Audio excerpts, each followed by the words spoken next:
Apapun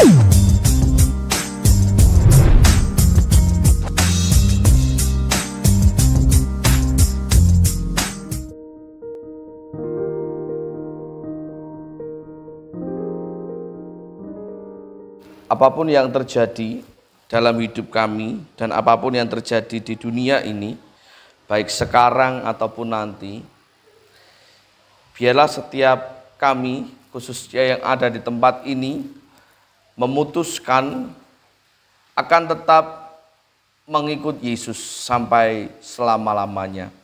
Akan tetap berserah dan bersandar penuh hanya kepada Yesus untuk selama-lamanya. Dan Tuhan kiranya berkenan pula memakai hidup kami sampai selama-lamanya untuk hormat dan kemuliaan nama Tuhan.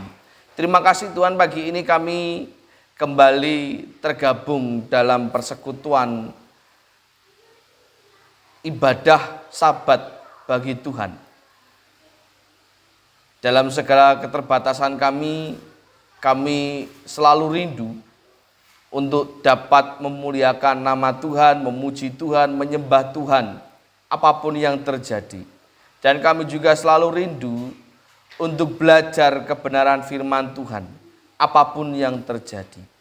Dan biarlah pagi ini Tuhan menggenapi satu persatu apa yang kami rindukan dalam ibadah Sabat ini, termasuk kerinduan kami untuk dibentuk, diubahkan melalui kebenaran firman Tuhan.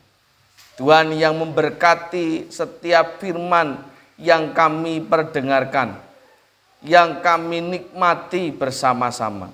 Biarlah menjadi sukacita namun sekaligus juga menjadi penguat dan pengingat bagi kami untuk hidup makin hari makin berkenan dan makin memuliakan Tuhan.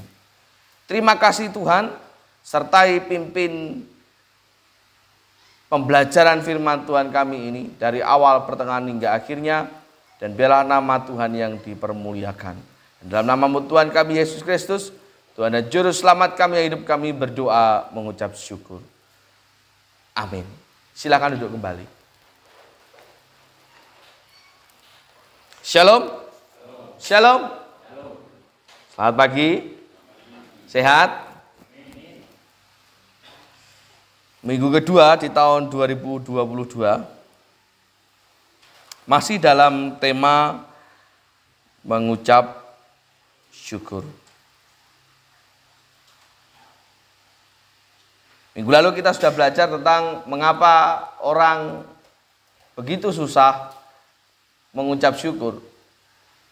Sedangkan dalam hidup kita itu, kalau menurut saya, tidak lepas dari yang namanya berkat Tuhan. Yang walau tidak hanya sekedar materi. Keberadaan kita saat ini di tempat ini, dan dimanapun saudara-saudara kita yang lain berada, dengan menikmati nafas yang gratis, ini saja sudah merupakan satu berkat. Apalagi kalau tadi pagi setelah bangun tidur sempat sarapan, wah itu berkat lagi. Ya kan? Itu lebih berkat lagi.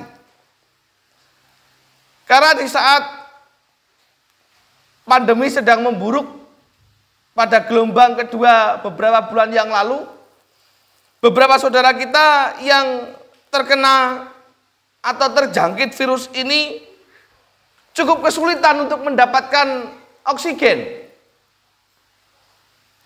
Ya tak? Di rumah sakit juga ada banyak yang ditolak. Walau hanya sekedar nunut nafas sedilu we, ora iso karena memang ora ono. Apalagi muncul kabar bahwa asupan oksigen di Jawa Tengah ora cukup. Dan informasinya ada beberapa rumah sakit yang harus impor dari Jawa Timur. Itu artinya kalau kita saat ini masih bisa menikmati nafas yang gratis, tanpa membayar sepeser pun, itu adalah berkat Tuhan. Maka sangatlah aneh ketika orang tidak sanggup untuk mengucap syukur. Nah, pagi ini kita akan belajar tentang ciri-ciri orang yang mengucap syukur itu orang yang bagaimana sih? Atau sebaliknya, kalau dibalik, orang yang tidak mengucap syukur itu orang yang bagaimana sih? Sekaligus kita akan belajar kedua-duanya.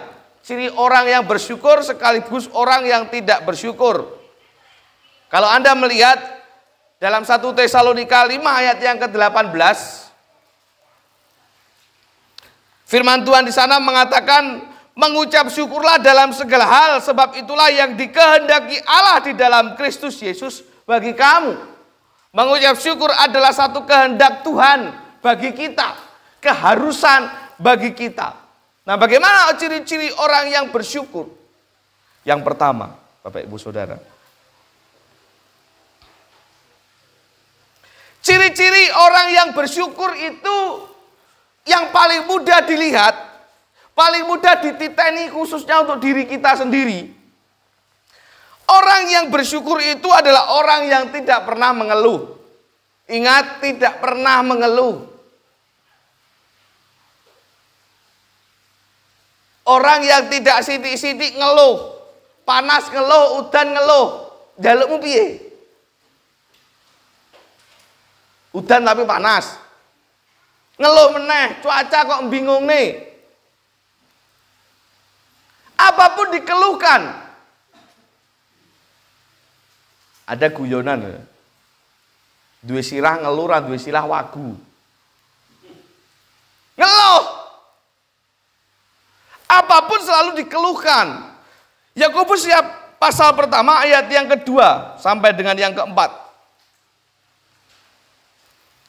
menuturkan kepada kita.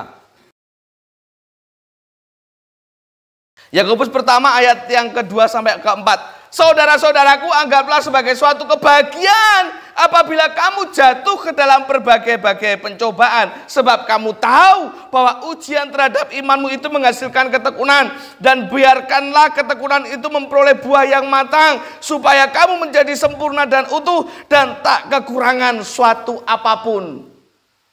Yakobus mengatakan, anggaplah sebagai satu kebahagiaan apabila kamu jatuh ke dalam berbagai-bagai pencobaan. Dicobai saja, waktu jatuh saja, firman Tuhan katakan, anggaplah sebagai satu kebahagiaan. Karena itulah yang menimbulkan ketekunan, dan ketekunan itu yang menimbulkan tahan uji.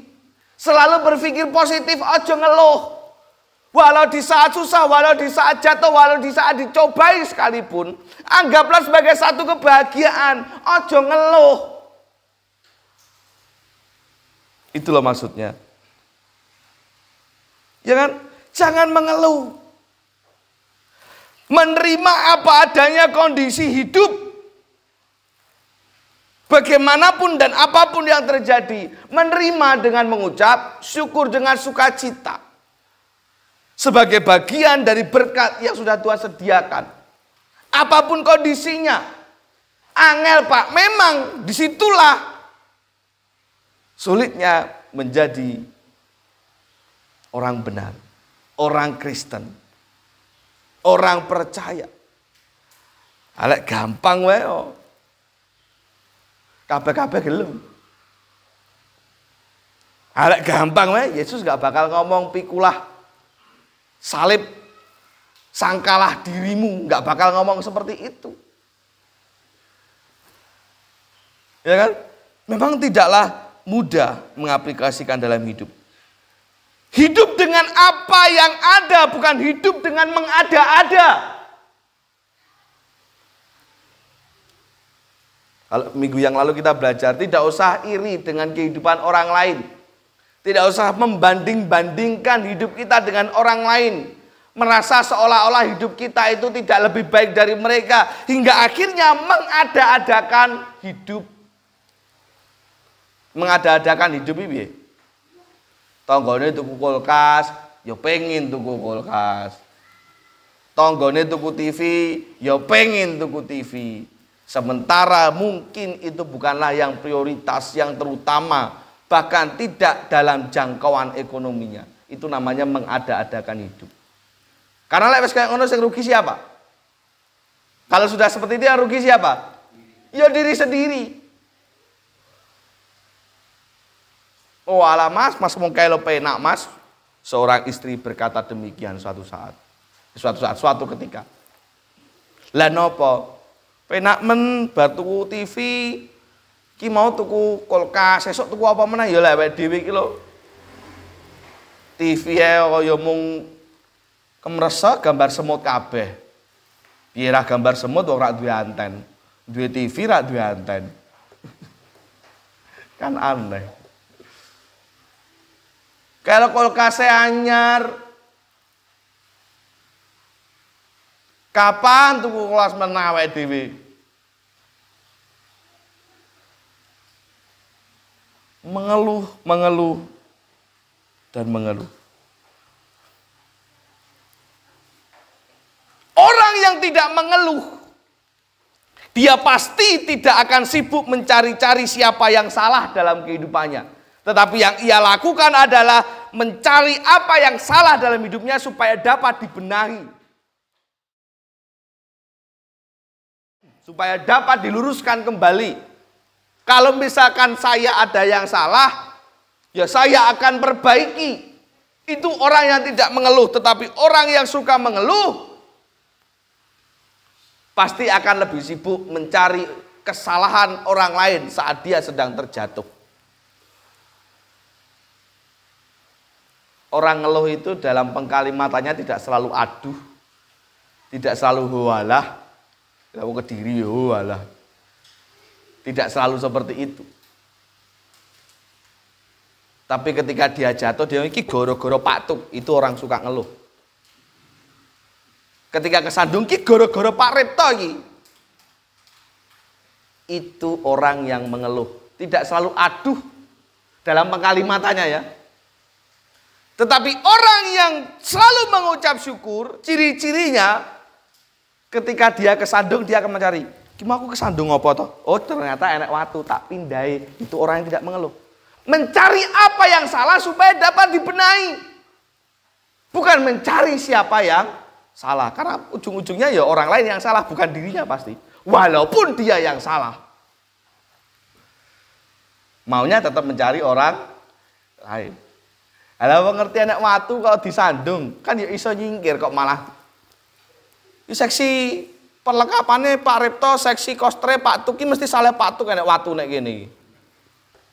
Lucu. Ya, lucu.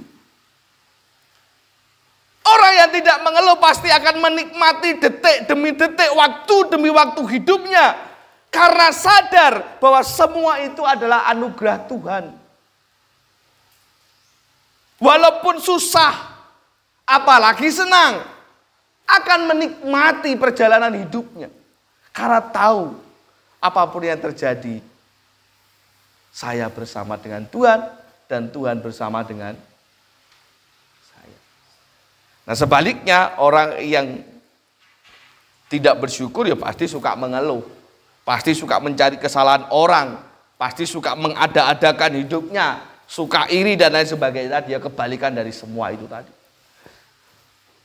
Jadi kalau ciri-ciri orang yang bersyukur itu adalah tidak suka mengeluh. Tetapi orang yang tidak bersyukur ciri-cirinya ya suka mengeluh. Apa-apa dikeluh nih. Itu yang ke satu atau pertama. Yang kedua, ciri-ciri orang yang bersyukur. Tak sikat dua sekalian. 2 dan 3. Ciri-ciri orang yang bersyukur. Kehidupan secara horizontal dan vertikalnya itu seimbang. Yang kedua secara horizontal, ini kalau mau dipecah lagi ya jadi bagian. Yang kedua secara horizontal, orang yang mengucap syukur, orang yang suka bersyukur, hidupnya akan selalu menjadi berkat. Hidupnya akan selalu menjadi berkat. Itu orang yang bersyukur. Sebaliknya orang kalau nggak pernah mengucap syukur, mbok eneke apa-apa wae dimakan dewe, disikat dewe. Serakah, rakus, itu orang yang tidak mengucap syukur. Selalu merasa kurang. Tetapi orang yang suka mengucap syukur, orang yang penuh dengan ucapan syukur, ia akan memikirkan bagaimana supaya hidupnya yang diberkati itu bisa menjadi berkat bagi orang lain. 2 Korintus pasal yang 9 ayat 12. Sebab pelayanan kasih yang berisi pemberian ini bukan hanya mencukupkan keperluan-keperluan orang-orang kudus, tetapi juga melimpahkan ucapan syukur kepada Allah. Jadi apa yang kita berikan sebagai berkat bagi orang lain bukan hanya mencukupkan mereka saja, bukan hanya menyenangkan hati mereka saja, tetapi itu sebagai bentuk bahwa kita mengucap syukur kepada Allah. Ini bukan persoalan sekedar materi, fisik belaka. Tetapi bagaimana perkataan kita, perbuatan kita bisa menjadi berkat. Itu juga bentuk ucapan syukur. Gitu? Orang yang mengucap syukur perkataannya biar. Kalau ngomong dengan orang lain bagaimana? Lemah, lembut. Bukan lemah gemulai loh ya, lemah, lembut. Ngomong ya sopan. Tapi kalau orang omongannya sidik-sidik nesu, sidik-sidik tersinggung, sidik-sidik getak, sidik-sidik ngegas, wah gue gak pernah bersyukur. Uripe mung penuh dengan gerundelan. Makanya kegawa saka omongan setiap hari, terbawa sampai setiap hari kehidupannya ngomongnya ya ngegas. Wis tau itu kena dititeni. Wong sing gampang nesuan, wong sing ngomongane senengane ngegas pasti nggak pernah mengucap syukur. Pasti. Lho Pak Yulis kok yakin? Yakin saya. Yakin. Karena itu terbawa dalam kehidupannya setiap hari. Kalau ngomong nggak bisa lemah lembut memberkati orang. Nah jangan ditanyakan soal materi kalau sudah seperti itu. Sudah pasti jelas ora bakal omongan yang gampang. Ini omongan paling gampang gitu kan. Gratis itu kan ngomong. Tidak memberkati apalagi materi. Pasti ora. Dalam sikap, dalam perbuatan pun juga sama. Orang yang mengucap syukur berlimpah dengan ucapan syukur. Mewujud nyatakannya dalam perbuatan yang baik kepada sesamanya. Itu. Orang bakal jiwit walaupun dijiwit. Orang bakal nyeples, tahu nyeples tak? Ceples gitu. Walaupun diceples. Orang yang mengucap syukur. Karena apa? Diceples pun karena firman Tuhan berkata, kalau engkau ditampar pipi kirimu, berikanlah pipi kanan tetanggamu. Gitu. Ora ya, pipi kananmu. Maka ketika dia mengucap, itu sebenarnya bukan hanya berkata tentang kasih, tetapi juga ucapan syukur. Artinya walaupun kamu ditampar sekalipun, nikmatilah itu dan ucaplah syukur, gak usah bales. Itu perbuatannya. Itu orang yang mengucap syukur. Iklan lewat, orang bayar, orang apa-apa. Kalau TV kan iklan lewat kan bayar Pak. Iklan lewat, yo beda orang apa-apa. Ya, itu orang yang mengucap syukur. Sebaliknya orang yang tidak pernah mengucap syukur, ia akan serakah. Ia hanya akan memberkati orang-orang yang memberkatinya. Kalau mau ya. Dia hanya mau berbagi kepada orang yang berbagi kepadanya. Dia hanya akan baik kepada orang yang baik kepadanya. Kalau mau baik.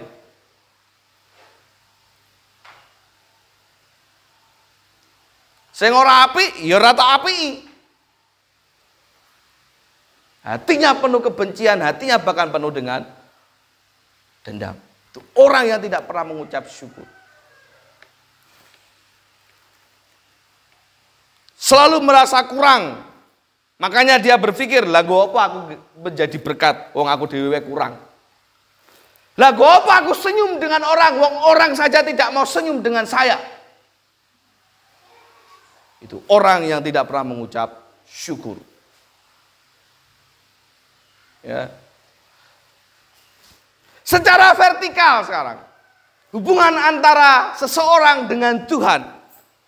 Orang yang bersyukur akan pasti akan mengabdikan hidup untuk Tuhan.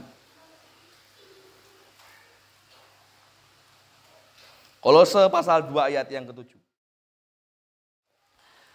Hendaklah kamu berakar di dalam Dia dan dibangun di atas Dia. Hendaklah kamu bertambah teguh dalam iman yang telah diajarkan kepadamu dan hendaklah hatimu melimpah dengan syukur.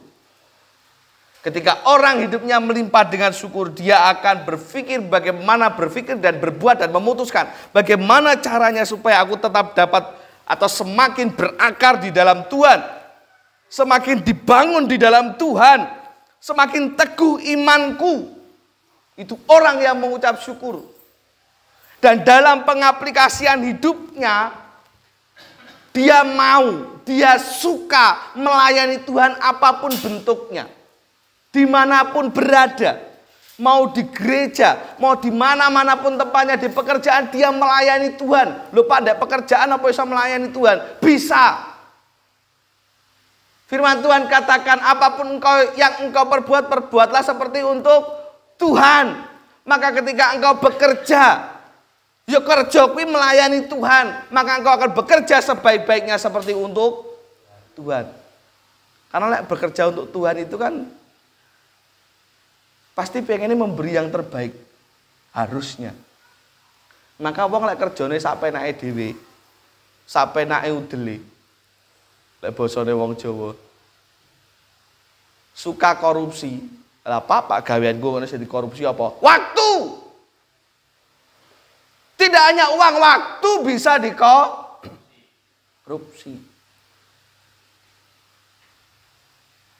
Hati-hati saya suka korupsi waktu karo Tuhan.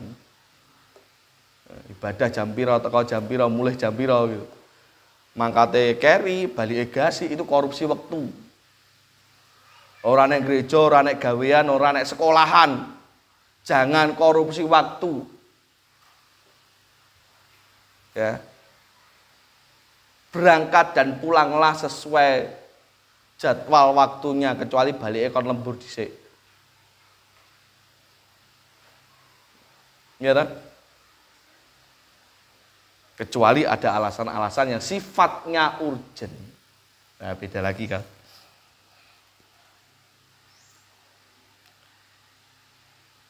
Dia akan sangat suka melayani Tuhan dimanapun berada, termasuk apalagi di dalam gereja. Dia tidak akan pernah menolak apapun itu tugas tanggung jawab pelayanan yang dipercayakan kepadanya. Karena dia suka melayani Tuhan. Mengapa? Karena saya sudah mengucap syukur kepada Tuhan, maka saya harus melayani Tuhan. Apapun itu bentuknya, apapun itu alasannya, saya tidak akan menolak.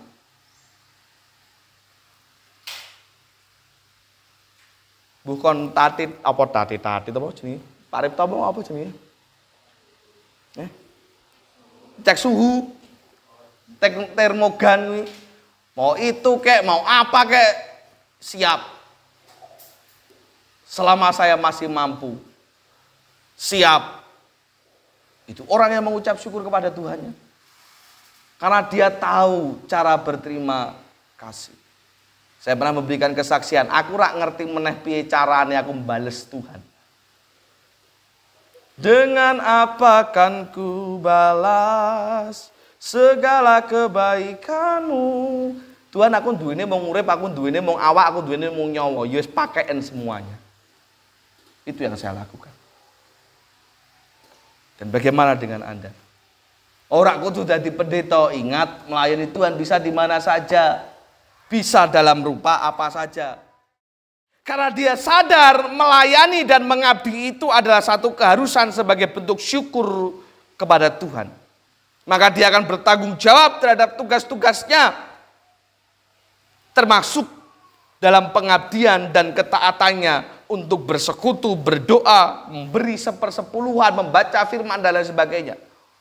Orang yang mengucap syukur dia akan taat, tertib beribadah, tertib bersekutu. Orang yang mengucap syukur dia tidak akan pernah lupa doa dalam hidupnya. Apapun yang mau dia kerjakan, apapun yang mau dia lakukan, berdoa. Sebagai sandaran utama kehidupannya. Orang yang mengucap syukur, dia tidak akan pernah lupa kewajibannya dalam memberi persepuluhan. Orang yang mengucap syukur, dia tidak akan pernah lupa bagaimana caranya untuk memberitakan kabar baik kepada orang-orang yang belum mengenal Tuhan. Setidak-tidaknya melalui perbuatan atau kelakuan atau sikap hidupnya, dia akan lakukan itu.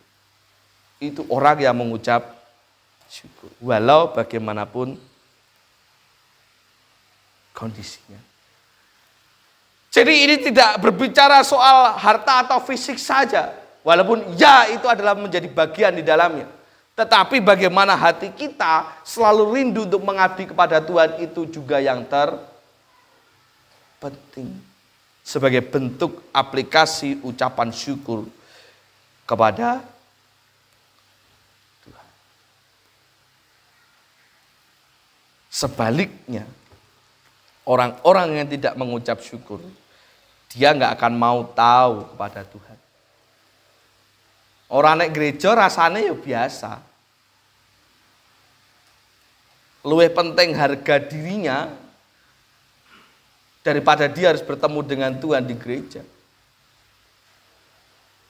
Daripada aku ketemu karo Pak Eko, aku males, mending aku naik omah enak-enak santai. Naik gereja ora nyaman ketemu Pak Eko. Loh, kok penting perasaanmu? Nah, perasaan Tuhan piye? Ya, orang yang mengucap syukur akan tahu bagaimana caranya menunjukkan pengabdiannya kepada Tuhan. Ya. Kalau kita rangkum dalam 3 bagian besar ini, ciri-ciri orang yang mengucap syukur, dia tidak akan mengeluh, dia akan menjadi berkat dimanapun dia berada. Dan orang yang mengucap syukur pasti akan mengabdikan hidupnya kepada Tuhan. Sebagai bentuk dia sudah mengucap syukur, berterima kasih, dan sadar bahwa semua yang dia miliki itu karena Tuhan. Ada satu kalimat bijak yang akan menutup pembelajaran firman Tuhan pagi ini. Saya mencatat bahwa kebiasaan mengucap syukur akan menambah kekuatan baru. Tetapi kebiasaan yang suka mengeluh dan tidak mengucap syukur akan menambah beban baru. Jadi wong lek senengane mengucap syukur iki saya kuat, saya dino, saya kuat karena apa? Mengucap syukur. Tapi orang yang suka mengeluh dan tidak mengucap syukur, semakin hari bebannya bukan malah hilang, malah semakin tambah. Karena apa? Beban kuwi atine dhewe sing gawe. Ya kuwi mau ora nyari apa yang salah supaya dibenerke, tetapi mencari siapa yang salah. Menyalah-nyalahkan Tuhan bahkan. Akhirnya nambahi beban. Masalahnya rampung enggak? Enggak akan, karena sibuk dengan keluhan hidupnya. Jadi Bapak Ibu Saudara yang terkasih dalam Tuhan, sebagai pribadi yang mau dan terus rindu didewasakan, mari kita mengucap syukur dan selalu mengucap syukur untuk apapun yang terjadi. Biar ini menjadi berkat bagi kita semuanya. Mari kita tunduk kepala dan berdoa. Tuhan Yesus memberkati panjenengan semua. Bapa kami di surga, terima kasih waktu kesempatan ini boleh mengajarkan kepada kami untuk selalu dan selalu mengucap syukur apapun yang terjadi, untuk tidak mengeluh apapun yang terjadi, dan untuk menjadi berkat apapun juga yang terjadi, dan mengabdikan hidup sepenuhnya kepada Tuhan apapun yang terjadi, sebagai bentuk ucapan syukur kami kepada Tuhan. Kami menyerahkan hidup kami kepada Tuhan, supaya kiranya Tuhan berkenan memampukan kami. Karena sulit pasti sulit, susah pasti susah. Akan ada banyak cara bagi si iblis untuk membuat kami lemah dan jauh dari ucapan syukur. Sebab itu kembali kami memohon kepada Tuhan, mampukan kami untuk menjadi pribadi yang mengucap syukur dan menunjukkan syukur kami baik kepada Tuhan maupun kepada sesama kami. Mampukan kami untuk menjadi pribadi yang tidak suka mengeluh. Karena apapun saat ini yang ada dalam diri kami adalah sebaik-baiknya berkat yang Tuhan berikan bagi kami. Kalaupun hari ini kami tidak seberuntung saudara-saudara kami yang lain, atau teman-teman kami yang lain, atau tetangga-tetangga kami yang lain, kami percaya akan ada waktunya Tuhan membuat kami jauh lebih beruntung dari mereka, karena Tuhan tahu apa yang kami butuhkan. Terima kasih Tuhan. Berkati firman ini sehingga menjadi berkat bagi setiap jemaat yang mendengarkannya. Dan dalam nama Tuhan kami Yesus Kristus, Tuhan dan Juru Selamat kami, hidup kami berdoa dan mengucap syukur. Amin.